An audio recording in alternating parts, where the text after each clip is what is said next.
Alors, me présenter d'abord pour commencer cette conférence sur la diététique chinoise.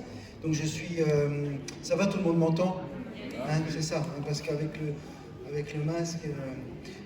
Stéphane Montan, je suis praticien en médecine traditionnelle chinoise. J'interviens donc. Je suis intervenu sur le module de diététique chinoise dans le cadre du bachelor de nutrition humaine. Et donc aujourd'hui, je vais vous parler un petit peu de diététique chinoise. Hein. Comme on peut le voir là sur le petit diapo. Alors Victorine avec moi, elle va intervenir aussi au fil de la conférence et surtout à la fin parce que je souhaiterais qu'elle donne aussi son avis sur comment elle a vécu ce module de diététique chinoise et surtout qu'est-ce que ça lui a apporté. Voilà. Bien, alors on va commencer donc par définir la diététique chinoise. Alors j'aime bien définir la diététique chinoise par ce petit jeu de mots. Hein. Qu'est-ce que la diététique chinoise? La diététique chinoise, c'est une diète éthique. Alors diète, hein, ça vient du régime alimentaire, hein, et éthique, c'est savoir manger, c'est-à-dire les règles éthiques, les règles en rapport avec la préservation de l'être humain. Et donc la diététique chinoise, va en fait, dans sa définition, donner comme définition justement savoir manger en suivant les règles pour préserver l'être humain.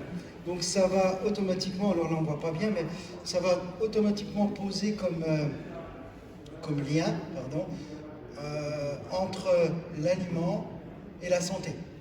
Hein, c'est-à-dire l'aliment comme étant un moyen d'entretenir sa santé, l'aliment comme étant un moyen de la garder. Puisque ce qui est important, c'est que quand on est en bonne santé, il faut faire le maximum pour la garder, cette bonne santé. Donc l'alimentation, la manière dont on va s'alimenter, va déterminer aussi cet état de bonne ou de mauvaise santé. Puisque si vous consultez par exemple un praticien de médecine chinoise, la première chose qu'il va vous demander, c'est quelles sont vos habitudes alimentaires. On dit toujours la règle, c'est déjà d'interroger le patient sur ses habitudes alimentaires pour les corriger. C'est un peu aussi repris maintenant de plus en plus par la naturopathie. Et la médecine aussi aujourd'hui, la médecine occidentale reconnaît aussi et fait les liens directement, si vous avez déjà lu les livres du cancérologue, du professeur Joyeux, fait complètement le lien justement entre la diététique, entre la manière de nous alimenter et la santé. Voilà. Donc ça, c'est la première définition qu'on peut faire de la diététique chinoise. La deuxième, on va dire, alors là on ne voit pas très bien, mais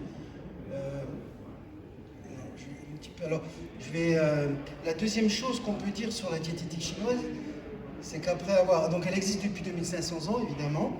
En même temps, elle est née en même temps que la médecine chinoise. Elle fait partie de la médecine chinoise. C'est une matière de la médecine chinoise. Très vite, on a considéré cette diététique comme faisant partie de la médecine chinoise traditionnelle. Au même titre que l'acupuncture, la pharmacopée et l'art du mouvement, le qigong ou le tai chi.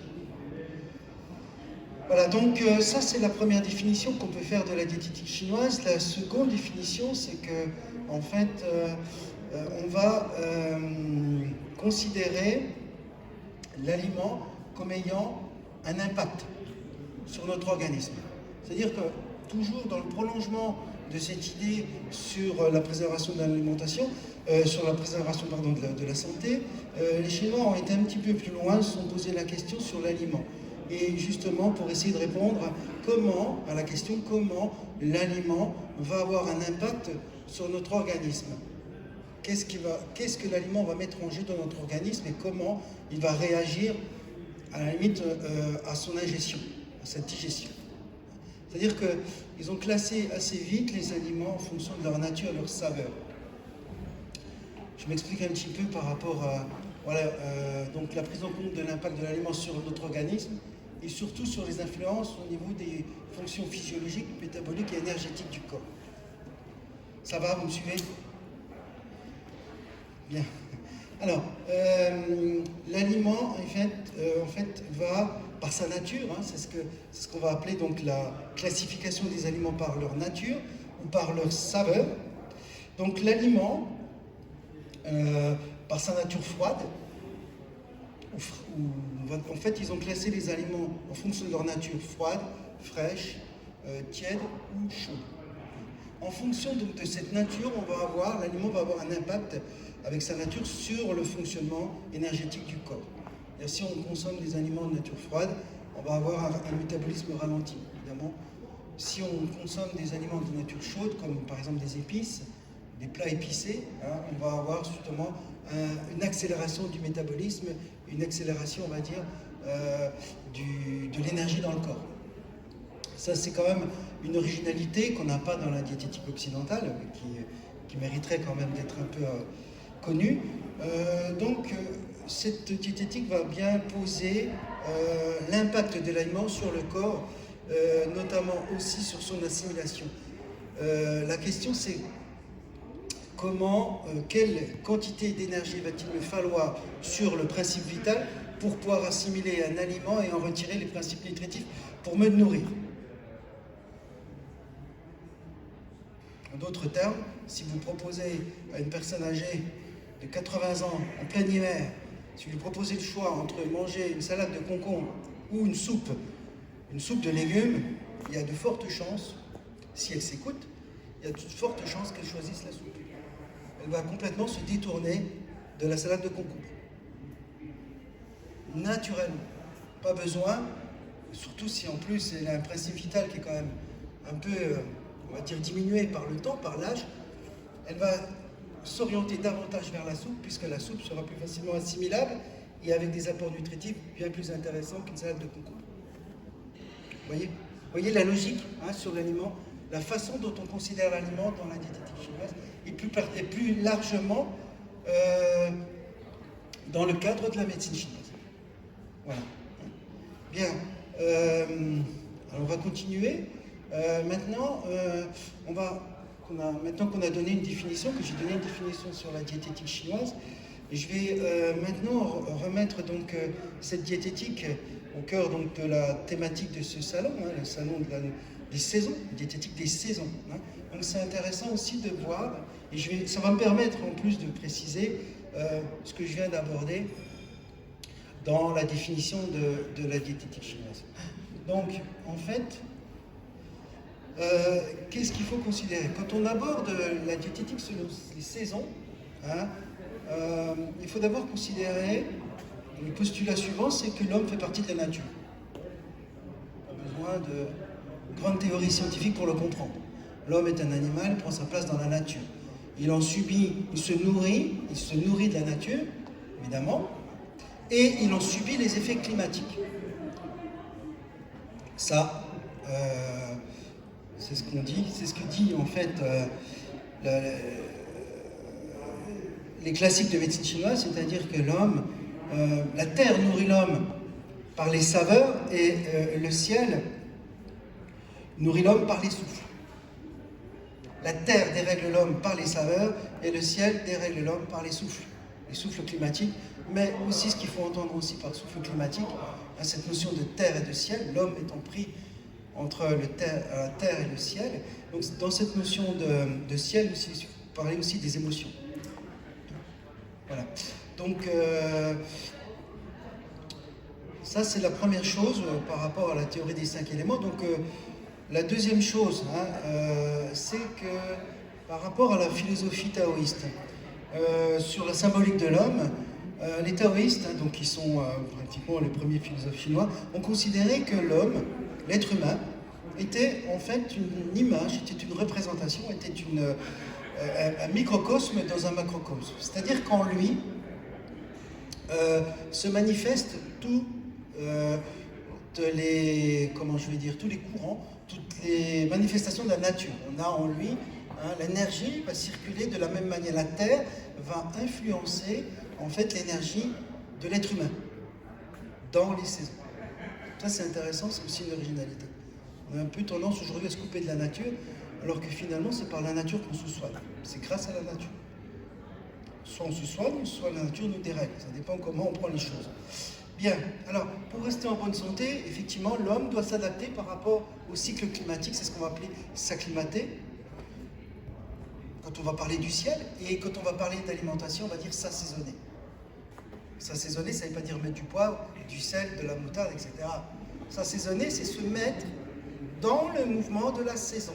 C'est respecter le mouvement de la saison et harmoniser la saison par rapport, s'harmoniser par rapport à la saison, harmoniser les souffles et le courant du corps humain qui finalement se met en œuvre par résonance dans le corps. Voilà. Ça va? C'est intéressant. C'est un élargissement, on va dire, de la conception de la diététique qu'on peut avoir par rapport aux protéines lipides glucides, puisqu'il faut considérer qu'en 2500 ans, ils ne connaissaient pas tout ça. Donc, ils raisonnaient simplement par empirisme, par effet. Ils étudiaient quels étaient les effets d'un aliment sur notre organisme. Voilà. Alors maintenant, on va parler un petit peu des saisons et la manière dont se comportent les énergies du corps dans la saison. Alors, ce qu'il faut dire aussi, c'est que justement, s'acclimater, il y a une chose que j'ai oublié de dire par rapport à la théorie des 5 éléments. Donc, si vous voulez, par rapport à ce que je viens de vous dire, les Chinois ont mis en place une grille, des règles. C'est une grille, ça s'appelle la grille des 5 mois, la grille des 5 éléments. On la trouve facilement, on la comprend assez facilement. Mais qu'est-ce qu'elle veut dire, cette grille? Ça veut dire qu'elle fait le lien entre l'être humain et l'univers, et la saison, et l'univers extérieur. C'est-à-dire que dans chacune des saisons, et on va le voir tout de suite, dans chacune des saisons, pour que l'être humain reste en bonne santé, il va falloir qu'un organe travaille plus que les autres dans la saison. Ça veut dire s'acclimater. On s'acclimate à une saison, parce qu'un organe va travailler davantage que les autres dans la saison. C'est intéressant ça. Oui. Alors, on y vient tout de suite maintenant par rapport aux saisons. Alors, j'aime bien commencer plutôt par l'automne, la saison de l'automne. Alors, j'ai un peu retouché hier mon diaporama, et du coup, j'ai oublié de refaire les mises en page. Bon, c'est pas grave, non, on n'a que la moitié, mais l'autre, ça me permettra de le commenter.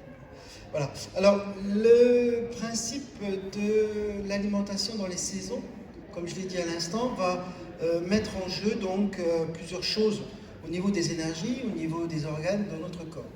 La première chose, si on observe la nature, on va commencer par l'automne, si on observe la nature en automne, toujours se référer à la nature.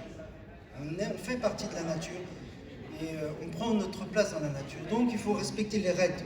Celui qui ne respecte pas les règles de la nature va user sa vie prématurément. Donc qu'est-ce que dit l'automne? L'automne nous dit que dans cette saison, on va avoir, après l'été, après la chaleur de l'été, on va commencer à avoir les premiers signes de froid, de rafraîchissement. Dans la nature, on va dire la sève des arbres va commencer à descendre, elle va descendre dans les racines. Le froid va aussi altérer la feuille, qui va se couper de la branche qui va tomber. Donc on est bien dans la saison de l'automne, on commence à avoir l'apparition du froid, l'apparition donc de cette énergie qui va descendre, et ça c'est important par rapport à remettre cette symbolique de mouvement énergétique, puisque l'énergie va descendre, je vais reprendre un peu mes compléments, l'énergie va descendre en automne, et donc l'élément qui va se rattacher à la saison, c'est le métal, parce que le métal coupe. Le métal coupe la feuille qui va tomber de l'arbre. Donc c'est une énergie descendante. Donc l'homme, en fait, pour s'adapter à cette saison, par rapport au premier signe de froid, devra nourrir les poumons. La première chose à faire, on dit l'automne, c'est la saison du poumon. C'est-à-dire que le poumon va travailler davantage pour harmoniser le reste du corps dans cette saison. Ça se voit tout simplement par le fait qu'en automne, on commence à avoir le premier signe de froid. Et le poumon est le premier organe ouvert sur l'extérieur avec l'apparition de la toux. On commence à tousser, ça veut dire qu'on commence déjà à avoir une invasion du froid dans le corps. On commence à avoir un blocage énergétique dans la superficie et le froid commence à rentrer. Donc, dans cette saison, le poumon sera à nourrir, on va renforcer donc le poumon. Alors comment? En fait, on va utiliser... voilà, le poumon, c'est un mouvement qui va descendre, donc c'est un mouvement d'intériorisation. Aussi, c'est le retour à soi. Hein. L'énergie de l'automne, c'est l'énergie aussi du retour à soi. Le moment retour à soi avant l'hiver, la saison de la méditation. Donc, comment on va nourrir le poumon en automne? On va nourrir le poumon en utilisant une saveur piquante. Le piquant, c'est une saveur qui va monter. C'est une saveur qui va contrecarrer un peu la descente de cette énergie, qui va rééquilibrer la descente de l'énergie. Parce que si elle se fait trop importante, on va arriver sur des pathologies telles que la dépression. La dépression de l'automne. Souvent en automne, on a un petit coup de mou. Après, on va dire, cette saison de l'été, on était sur l'extérieur, on était dans la vie, de la pleine réalisation de la vie. Et là, tout doucement, la saison de l'automne arrive. Et qu'est-ce qu'il nous dit? L'automne, il nous dit, bon, allez, maintenant c'est fini, il va falloir rentrer. Sauf quand on est dans une période de confinement. Là, on doit quand même essayer de s'adapter. Mais là, cela dit, de manière générale, en fait, l'automne, c'est la saison d'intériorisation. C'est la saison où on va revenir à soi. Hein, l'énergie va rentrer. On a 4 mouvements d'énergie. Hein, je le verrai après. Donc là, c'est le mouvement entrée. L'énergie va rentrer. On est à l'extérieur, l'énergie est en superficie pendant l'été. Et en automne, ben, le froid, par le fait du froid, on va condenser, le froid va contracter la superficie, automatiquement l'énergie va redescendre. Direction yin, on va dire que c'est le yin qui descend. Voilà, donc la saveur piquante va contrecarrer en quelque sorte ce mouvement descendant du poumon et donc pour quelque part en même temps protéger, hein, protéger aussi la surface. Le piquant va aussi avoir une action sur la superficie. On dit pour désobstruer le froid qui arrive à la surface de la peau. Donc le piquant va avoir une action d'ouverture des pores pour relâcher, pour ouvrir les pores et chasser le froid qui est en superficie et qui commence à arriver. Voilà, par rapport à l'automne. Ça va? Donc les saveurs piquantes, on les retrouve dans quoi? Ben, on le retrouve dans le radis, dans le basilic, la coriandre, la moutarde. D'ailleurs, il y a une belle expression, la moutarde. Vous voyez, la moutarde me monte au nez. C'est intéressant, ça, cette histoire. La moutarde me monte au nez. La moutarde de nature piquante me monte au nez. Donc, va insuffler le mouvement de monter. Et me monte au nez, c'est intéressant parce que le nez, c'est l'ouverture du poumon. On dit en médecine chinoise, les poumons, le nez et l'ouverture des poumons. Donc voilà, il y a des petits liens à faire, à rechercher de manière symbolique. Hein. On va dire que la médecine chinoise, elle part déjà sur des choses simples au départ. Mais ça se complique assez vite après. Mais au départ, c'est assez simple à comprendre. Et c'est ce que je vous explique aujourd'hui. C'est les principes simples de la diététique chinoise. Donc, qu'est-ce qu'on va retrouver en automne? On va retrouver l'ail, l'oignon, le navet, le poireau, le réfort, le panais aussi, ça fait partie des aliments de saveur piquante. Voilà. Après l'automne, après l'automne, on va arriver dans la saison de l'hiver, logiquement. On a 4 saisons. On va rentrer donc dans la saison de l'hiver. Alors, qu'est-ce qui se passe dans la saison de l'hiver? Donc l'hiver, le froid est partout. On considère que on est envahi par le froid, le corps fonctionne au ralenti, l'énergie fonctionne au ralenti. L'énergie des arbres se situe dans les racines. Et l'arbre en hiver, vous voyez toujours ce symbole avec la nature, l'arbre en hiver il se développe par la racine, par les racines, se déploie par les racines. Donc, on va au niveau de l'homme, hein, en hiver, de l'être humain, on va moins transpirer, puisque les pores de la peau sont fermés, donc on va moins transpirer. Qu'est-ce qu'on va faire travailler? Parce qu'on ne transpire pas, on va faire travailler les reins. C'est-à-dire qu'en hiver, l'organe qui va permettre de rééquilibrer tout le système des organes, ce seront les reins. Donc en hiver, on va faire travailler les reins parce qu'on urine plus, on va plus uriner. On évacue plus d'eau par les reins. Donc c'est les reins qui vont travailler davantage pour équilibrer l'ensemble du corps. Et on dit en hiver, on va nourrir les reins, nourrir la racine. On dit aussi en médecine chinoise que les reins sont la racine de notre corps. D'ailleurs, le premier organe qui s'est créé quand on était encore dans le ventre de notre maman, c'était le premier organe qui s'est créé au stade de l'embryologie, les reins. Donc c'est la racine. Les reins sont la racine de notre corps. Donc en hiver, comme dans la nature, l'énergie redescend dans les racines et donc en hiver, on nourrit les reins. Et les reins ont été associés dans la théorie des 5 éléments à l'eau. Le métal, oui, je vous l'ai dit pour le poumon, donc le métal pour le poumon, le rein est associé à l'eau. Et donc, on comprend tout de suite quand on fait un peu de biologie que les reins sont chargés aussi de gérer le sel et l'eau dans le corps. Vous voyez, c'est du bon sens, mais c'est du bon sens qui part de l'observation de la nature. Alors, qu'est-ce que je peux dire aussi par rapport aux reins? La saveur salée, donc les reins gèrent le sodium, effectivement, dans le corps. Donc, au niveau des saveurs, on va essayer d'avoir un peu une saveur salée, hein, donc le sel. Donc on va la retrouver dans les poissons, les fruits de mer, essentiellement. On va la retrouver dans quoi? Dans les betteraves, dans les lentilles, dans les légumes qui poussent sous terre. On va en fait, et les choux, hein, tout ce qui est betterave, on va quand même retrouver une alimentation aussi avec du sens, qui sera une alimentation basée sur des aliments qui poussent sous terre. Les racines, les plantes racines. Vous voyez? Mais c'est assez simple. Hein. Le céleri, je vous ai parlé du céleri qui est très bon. Le céleri pour tout ce qui est maladie d'hypertension. Les hypertendus, c'est une maladie qui vient du sel. Trop salé, trop de sel.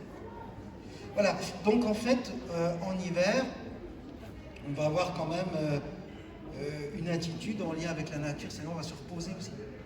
On va se reposer et on va également activer un peu l'énergie, nourrir l'énergie par des aliments de nature chaude. Gingembre, les épices, pour réchauffer un peu le corps. Voilà, ça c'est les grands principes. Voilà, après l'hiver, eh ben, arrive le printemps. Normalement. Le printemps, donc, qui est une saison de réveil. Hein, dans la nature, après, si on regarde bien, on commence, les branches commencent à bourgeonner, le mouvement d'énergie est ascendant, c'est-à-dire on va commencer à monter. Et dans le corps humain, c'est la même chose, l'énergie va remonter. L'hiver, on commence à avoir, au printemps, on a un regain de joie, un regain d'énergie. Enfin, si on a observé, c'est souvent d'ailleurs, il y a une, ça me fait penser à un poème chinois. On dit, le poème chinois, il dit, chaque année, les plantes, au printemps, sont toujours aussi belles, renaissent toujours avec autant de vigueur et autant de beauté. Chaque année, l'être humain renaît au printemps différent. C'est poétique, c'est gentil. Ça veut dire tout simplement que chaque année, si on n'observe pas les rythmes, et si on n'a pas nourri les reins en hiver, alors là je suis encore en hiver, si on n'a pas nourri, hop, je remonte, je les ai un peu dans le, là c'est l'été, voilà. Attends, voilà, le yang s'élève, on dit au printemps le yang s'élève. Donc si on n'a pas nourri correctement sa santé en hiver, eh ben, c'est au printemps qu'on prend le coup de vieux. On prend un an de plus au printemps. Parce que c'est au printemps aussi que, on va dire, alors en médecine chinoise, on va dire que c'est au printemps que se réveillent les maladies qui ont germé en hiver. Nos mauvaises habitudes vont se révéler et vont trouver, nos mauvaises habitudes alimentaires vont trouver un prolongement au printemps et vont se réveiller sous forme de maladies. On aura beaucoup de maladies de foie au printemps. Voilà. Donc au printemps, l'énergie dans la nature monte, c'est le réveil. Donc sous l'effet de la lumière, sous l'effet de la chaleur. Donc on a cet appel vers le haut. Hein. D'ailleurs, dans notre calendrier, on a bien la chandeleur, qui est à peu près dans cette période-là, la fête des chandelles, la fête de la lumière. Donc c'est vraiment ce mouvement ascendant, hein, qui contrecarre donc le mouvement descendant de l'automne. Donc en hiver, on va plutôt aller vers l'extériorisation, c'est-à-dire qu'on va commencer à s'ouvrir, on va commencer à se réveiller. Et donc là, ce sera donc l'élément bois, évidemment, qui va prédominer dans la saison, qu'on comprend assez facilement, puisque la nature se réveille, que par rapport à l'élément bois, va correspondre en fait le foie. Alors j'aime bien aussi faire ce petit lien entre la nature, la photosynthèse, la photosynthèse du bois, des arbres, des feuilles, et l'organe du foie qui filtre lui aussi le sang, qui filtre et détoxine le sang. Vous voyez, on a quand même un lien, et donc le foie dans sa fonction, on va effectivement détoxiner le sang, et c'est donc les maladies qui ont germé en hiver qui vont se réveiller. Voilà. Donc,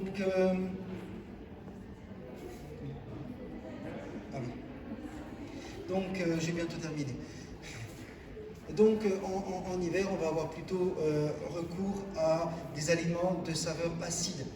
Donc, on va retrouver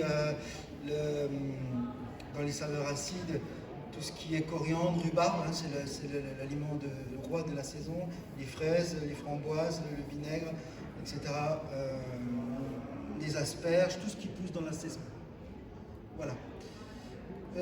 Après le printemps arrive l'été, donc ça c'est la saison où on est complètement ouvert, donc c'est la saison du cœur, la saison de la chaleur. Donc dans cette saison-là, donc on va plutôt regarder dans la nature qui produit ses fruits, donc on est vraiment dans cette ouverture. On dit d'ailleurs que la saison correspond pour l'homme au cœur, c'est-à-dire que c'est le cœur qui va, si vous voulez, rétablir un peu l'équilibre dans cette saison. D'ailleurs, tout simplement parce que aussi on a beaucoup de crises cardiaques en été. Voilà. Donc du coup, en été, on va essayer de nourrir le cœur par des saveurs amères, donc qui vont tempérer et qui vont justement clarifier la chaleur, diminuer la chaleur et les effets de la chaleur. Donc dans les saveurs amères, on a l'endive, le céleri, le chicorée, le concombre, le café, donc tous on va dire des nutriments, des aliments qui ont cet effet donc amer et de clarifier la chaleur. Voilà. J'ai terminé un petit peu. Alors, une dernière chose, la 5e saison, parce qu'on parle de 5 éléments. Il y a une 5e saison. C'est la saison intermédiaire. Entre les deux saisons. Et là, je vais terminer. Donc, je ne vais pas parler de la 5e saison. Donc, la saison intermédiaire. C'est-à-dire là, on est typiquement dans une saison intermédiaire. Et on ne sait pas si on est encore au printemps ou si on est encore en hiver. Le printemps, on a vu que le printemps commençait à arriver, mais finalement... vous regardez dans la nature, il y a déjà les bourgeons qui sortaient, et finalement on est revenu dans l'hiver. Vous voyez, c'est cette 5e saison, c'est l'intermédiaire. On a aussi la même chose en automne, une saison où on ne sait plus trop si on est encore en été ou si on est encore... C'est la deuxième partie de la saison, le froid qui arrive. Donc c'est la sécheresse. Donc dans cette 5e saison, on va plutôt considérer qu'il va falloir harmoniser. Harmoniser, c'est-à-dire travailler cette saison en fait est en lien avec le système digestif, l'estomac et le pancréas. Donc dans ces saisons-là, on va surtout alléger notre bol alimentaire et avoir recours à des saveurs sucrées, enfin douces. Voilà, attention avec le sucre. On va plutôt chercher des saveurs douces et équilibrantes. Voilà ce que je peux vous dire par rapport à la diététique des saisons. Pour conclure, donc, par rapport à la diététique chinoise, on peut l'adapter à nos principes de diététique. C'est une diététique qui peut aller compléter déjà des savoirs sur notre diététique occidentale. C'est une diététique qui s'adresse à tout un chacun, dont les principes sont assez facilement applicables. On peut trouver facilement, sans avoir étudié longuement les principes de la diététique, on va pouvoir donc l'appliquer rapidement et se l'approprier. Donc après l'élargissement de cette diététique, on le trouve dans la cuisine chinoise, dans l'art de cuire les aliments ou dans la pharmacopée, l'art d'utiliser les plantes pour se soigner. Voilà, en gros, je vous ai fait rapidement un descriptif de la diététique chinoise. Je vais laisser un petit peu la parole à Victorine, qui a suivi ce module, pour qu'elle nous partage un peu ses impressions sur le module et la diététique. Donc, moi, c'est Victorine, j'ai fait le module diététique chinoise. Au début, c'était un peu compliqué compliqué parce que pour nous, la diététique, c'est assez scientifique. Et là, la diététique chinoise, c'était un peu spirituel, donc c'était un peu compliqué. Mais c'était assez intéressant. Et si vous voulez le faire l'année prochaine, n'hésitez pas. Voilà. Oui, alors je voudrais dire aussi que dans cette matière, je voudrais saluer quand même le sérieux des étudiantes, quand même, parce que j'ai pas une note sur la moyenne, j'ai pas une note en dessous de, sur une moyenne générale, j'ai pas une note en dessous de 15. Donc pour vous dire que c'est quand même une matière qui est assez simple, mais qui aussi montre le sérieux du travail réalisé par ces étudiantes. Voilà, je les salue justement par rapport à ce travail qu'elles ont fait et l'intérêt qu'elles ont porté pour la diététique.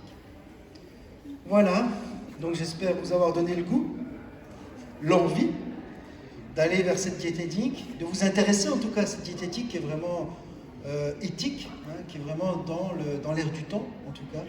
Et si vous avez des questions, ben, je peux y répondre. Ou si vous voulez me retrouver, je serai un petit moment là dans les gradins. Voilà.